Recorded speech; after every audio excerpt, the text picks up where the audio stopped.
குத்து விளக்கெரிய கோட்டுக்கால் கட்டில் மேல் மெத்தென்ற சயனத்தின் மேலேறி கொத்தலர் பூங்குழல் நப்பின்னை கொங்கை மேல் வைத்து கிடந்த மலர் மார்பாய் திரவாய் வைத்தடங்கண்ணீனாய் நீ உன் மணாளனே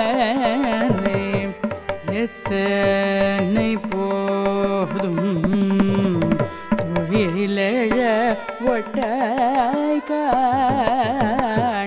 எத்தனை ஏலும் பிரிவாற்றுகில்லையால் தத்துவமென்று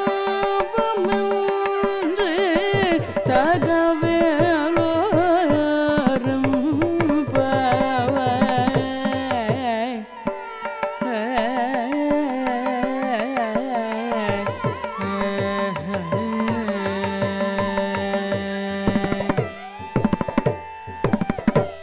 ஸ்ரீமதே ராமானுஜாய நமஹ.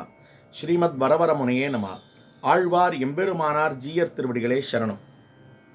திருப்பாவையிலே இன்று நாம் அனுபவிக்க இருக்கிற பாசுரம் குத்துவிளக்கெரியா என்னும்படியான பாசுரம்.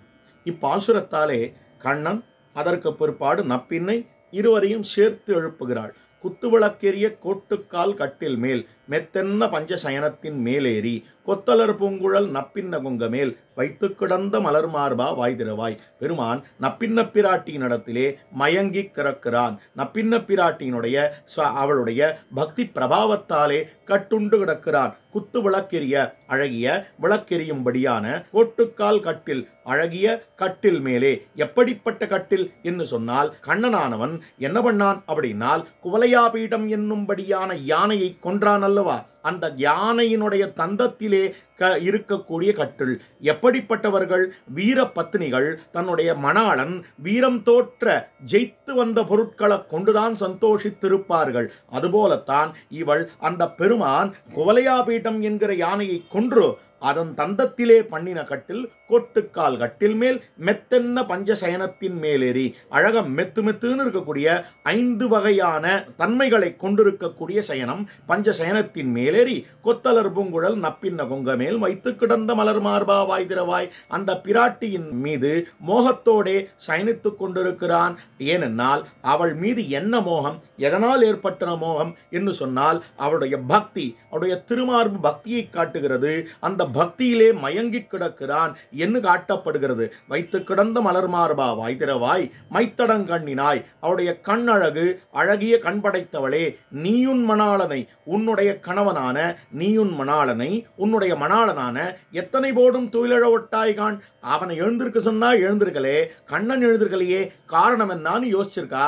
அப்போ இது இவளை எழுப்ப வேண்டியது இவள் கடமையா இருக்க, நாம் எல்லோரும் அந்த கண்ணனை பிரிந்து பிரிவாலே வெளியே கிடக்கிறோம். இவளோ கண்ணனை எழுப்பி நம்மை அவனோடு சேர்த்து வைத்தல் என்பதுதான் அவளுடைய தொழில். பிராட்டியானவள் எதற்காக இருக்கிறாள் அப்படின்னால், பிராட்டி அகலகில்லேன் இறையுமென்று அலர்மேல் மங்கை உரைமார்பா என்ன அவன் திருமார்பிலே எழுந்தருளி இருப்பதன் காரணம், அந்த திருமார்பு அவ்வளவு அற்புதமா இருக்கும், அவ்வளவு சுகமா இருக்கும், அதனால எழுந்துள்ள இருக்கிறாள். இது ஒரு அர்த்தம். மற்றொரு அர்த்தம் என்னன்னால், எப்பொழுது வேண்டுமானாலும் ஒரு அடியவன் அவனிடத்திலே அடிபணிய வருவான். அப்பொழுது அந்த அடியவனுடைய குற்றத்தை மட்டும் பார்த்து அவனை தண்டித்து விட்டால் என் செய்வது என்று பிராட்டிக்கு பயமாம். அதனால் என்ன பண்ணுகிறாள், அவன் திருமார்பிலே இருந்து கொண்டு ஏதேனும் அடியவன் வந்தானேயானால் அவனை பத்தி நல்லதனமா சொல்லி, இத்தனை நாள் உம்மை விட்டு பிரிந்திருந்தான், இன்றோ உம்மை சேர வந்திருக்கிறான், அப்படிப்பட்ட அடியவனை நீங்கள் தண்டிக்கலாகாது என்று அந்த பகவானுடைய கோபத்தையும் தணித்து அதற்கு பிற்பாடு நம்ம பார்த்து இத்தனை நாள் ஏதோ திரிந்திருக்கிறாய், இத்தனை நாள் இவ்வளவு தப்பு பண்ணிட்டு இருந்தாய், ஆனால் அந்த பகவானை இன்று அடைய வந்திருக்கும்படியான நீ ஒரு தவறையை இனிமேலிருந்து செய்யக்கூடாது, அவருடைய திருவடிகள் தான் உனக்கு தஞ்சம் என்று நமக்கும் உபதேசிக்கிறாள். இருவரையும் திருத்துவது உபதேசத்தாலே என்று காட்டப்படுகிறது. அப்போ உபதேசத்தால் மீறாத போது நம்மை அருளாலே திருத்துகிறாள், பகவானை அழகாலே திருத்துகிறாள். அத்தத்தான் இந்த பாசுரத்துல மைத்தடங் கண்ணினாய் நீயுன் மணாளனை எத்தனை போடும் தொழிழ ஒட்டாய்கான் எத்தனை ஏழும் பிரியார்த்த இல்லாயால் தத்துவமன்னு தகவன்னு என்று நம்மேல் அருள் பொழிய வேண்டும், எங்கள் மேல் அருள் பொழிய வேண்டும். அவனுக்கு அழகை காட்டி அவனை இழுக்கும்படியான நீ எங்களுக்கு அருளை காட்டி எங்களை இழுத்து எங்கள் இருவரையும் நீதான் சேர்த்து வைக்க வேண்டும் அம்மா என்று அவளை வேண்டும்படியான பாசுரமாக அமைந்திருக்கிறது. அடுத்த பாசுரத்திலே அதுவும் பிராட்டியும் பெருமாளையும் எழுப்புற பாசுரம் தான். ஆக ஏற்கனவே சொன்னேன், பிராட்டியை எழுப்புவதற்கு 3 பாசுரங்கள், அதிலே 3வது பாசுரம் நாளை தினம் அனுபவிப்போம் என்று சொல்லி அமைகிறேன்.